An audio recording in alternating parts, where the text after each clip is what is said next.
అందరికీ నమస్కారం అండి. ఇంట్లో అయినా, దేవాలయంలో అయినా పూజ చేసుకున్న తర్వాత దేవుడికి నైవేద్యం పెట్టడం అనేది చాలా రోజుల నుంచి వస్తున్న సాంప్రదాయము. మనము ఎన్ని పూజలు చేసినా పూజ పూర్తయిన తర్వాత తప్పనిసరిగా దేవుడికి ఏదో ఒకటి నైవేద్యంగా పెట్టాలి. అయితే పూజ చేసి నైవేద్యం పెట్టినంత మాత్రాన ఎలాంటి ఫలితము దక్కదు. పూజ చేసి పూజ చేసేటప్పుడు కానీ, నైవేద్యం పెట్టేటప్పుడు కానీ కొన్ని నియమాలను తప్పకుండా పాటించాలి. ఇంట్లో నైవేద్యం చేసేటప్పుడు, అలాగే దేవుడికి నైవేద్యం సమర్పించేటప్పుడు ఎలాంటి నియమాలు పాటించాలో ఇప్పుడు మనం ఈ వీడియోలో తెలుసుకుందాము.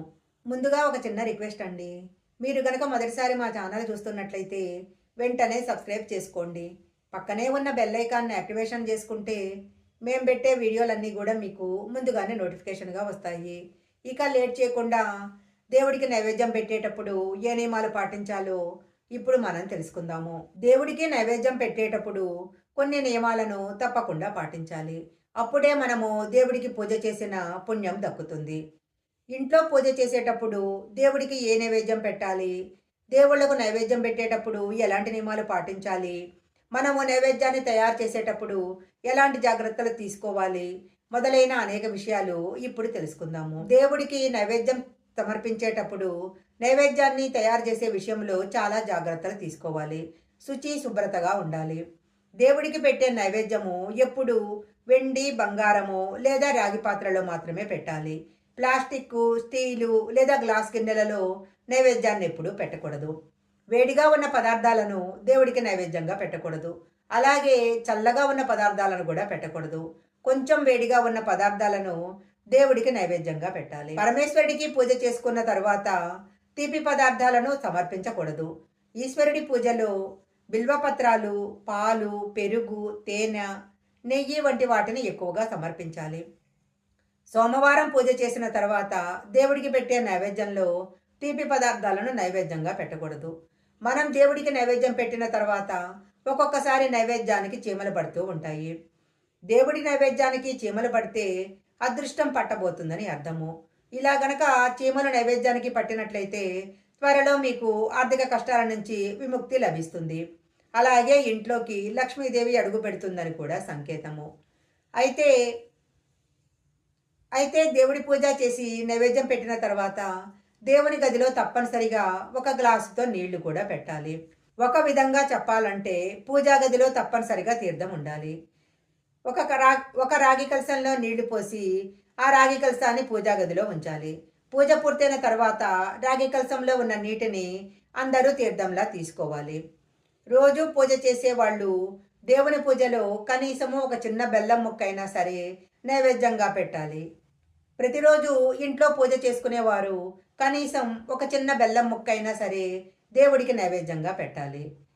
దేవుడికి నైవేద్యంగా పంచదార గనక పెట్టినట్లయితే ఇంట్లో ఉన్న చిన్నపిల్లలకు దిష్టి తగలకుండా ఎప్పుడూ ఆరోగ్యంగా ఉంటారు.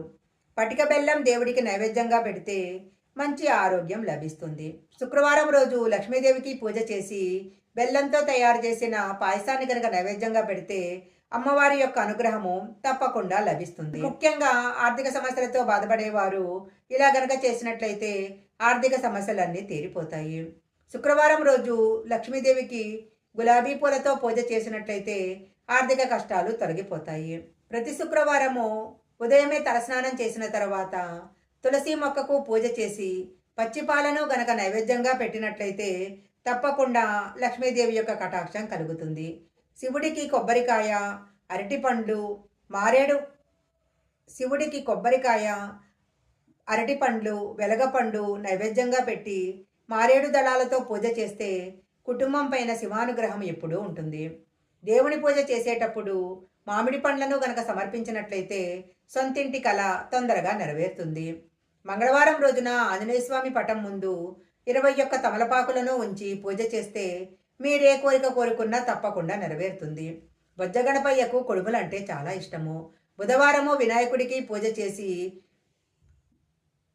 బుధవారం రోజు వినాయకుడికి గరికతో పూజ చేసి కుడుములు నైవేద్యంగా పెడితే మీ కోరికలు తప్పకుండా నెరవేరుతాయి. శనివారం రోజు వెంకటేశ్వర స్వామి పటానికి తులసీమాల వేసి పూజ చేసి గోవిందనామాలు పఠించి పరవాన్నం నైవేద్యంగా సమర్పించినట్టయితే మీరు అనుకున్న పనులన్నీ కూడా త్వరగా నెరవేరుతాయి. కొబ్బరికాయను దేవునికి నైవేద్యంగా పెడితే ఇంట్లో డబ్బు సమస్యలు ఉండవు. పులిహోర దేవుడికి నైవేద్యంగా పెడితే యజమాని యొక్క సంపాదన విపరీతంగా పెరుగుతుంది. యాపిల్ పండును దేవుడికి నైవేద్యంగా పెడితే దరిద్రం తొలగిపోయి ఇంట్లో ధన ప్రవాహం పెరుగుతుంది. కమలా పండ్లు నైవేద్యంగా పెడితే చాలా కాలం పెండింగ్లో ఉన్న సమస్యలు తీరిపోతాయి. కొబ్బరికాయలో త్రిమూర్తులు ఉంటారని నమ్ముతారు. పేదరికంతో బాధపడేవారు ప్రతి శుక్రవారము లక్ష్మీదేవి పటం ముందు కొబ్బరికాయ ఉంచి ప్రార్థించాలి. తరువాత కొబ్బరికాయను మీరు డబ్బు పెట్టుకునే బీరువాలో పెట్టుకోవాలి. ఇలా కనుక చేస్తే లక్ష్మీ కటాక్షం కలుగుతుంది. శుక్రవారం నల్లచెమలకు పంచదార వేసినట్లయితే మీరు చేసే పనుల్లో వచ్చే అడ్డంకులు తొలగిపోతాయి. సపోటా పండు దేవుడికి నైవేద్యంగా పెడితే వివాహ విషయంలో ఏర్పడిన ఆటంకాలు తొలగిపోతాయి. నేరేడు పండు దేవుడికి నైవేద్యంగా పెడితే శనిగ్రహ దోషాలు తొలగిపోతాయి. జామ పండు నైవేద్యంగా పెడితే అనారోగ్య సమస్యల నుంచి విముక్తి కలుగుతుంది. దేవుడికి పెట్టిన నైవేద్యాన్ని తప్పకుండా పూజ పూర్తయిన తర్వాత మీరు తీసుకోవాలి. వీలైతే నైవేద్యాన్ని అందరికీ పంచిపెట్టాలి.